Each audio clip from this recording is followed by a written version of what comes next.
Face Naked is a portrait series inspired by an open letter written by Alicia Keys in which she announced that she was no longer going to be wearing makeup. Now, I work in an industry that is all about appearance, and so for me, I didn't really understand what the big deal was all about until I read her letter. And something that she said really stood out to me. She said, "I'm tired of covering up."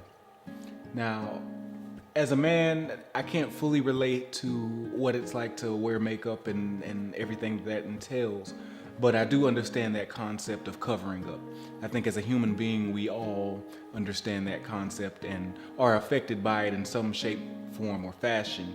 That really made me think about my own ideas of beauty and how makeup tied into those ideas. The journey actually started for me back in 2014 when I was working on another portrait series that was really based on highlighting the beauty of natural hair and women of color.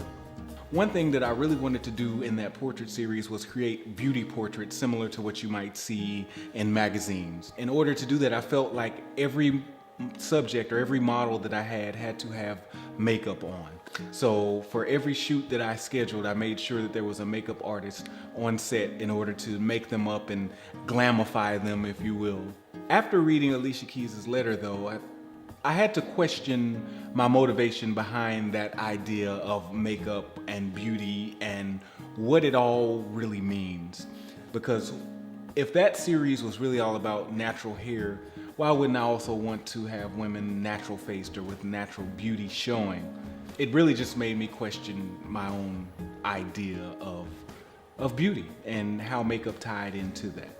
So Face Naked was my opportunity to go back and say, you know what? I want to capture natural beauty. I want to capture it in the raw, no concealer, no makeup, none of that. No retouching. I mean, I said I'm gonna capture it in the camera as I see it, and then that's just gonna be it. So that's what this journey has become, is an exploration of the female identifying face, free of any makeup or enhancements. And I feel like the participants thus far have they've come in, they have exposed themselves and bared themselves to me in a way that really captures their beauty. One of my goals with the portrait series is to create a coffee table book full of portraits and stories from the women that I photographed throughout the time that I've been doing this series. But in addition to that, I'm also welcoming opportunities to exhibit the work in different galleries and showings across the nation. As a matter of fact, back in November of 2016, I was offered the opportunity to exhibit images from Face Naked at Gallery CA in Baltimore. So for the entire month of November, images from the series were on display, and that was an amazing thing. Ultimately, I would like for people to view images from this series and maybe even ask themselves their own questions in regards to beauty and how it's defined. And this series isn't about shaming people who wear makeup or don't wear makeup. It's really an exploration of beauty and perfection and imperfections.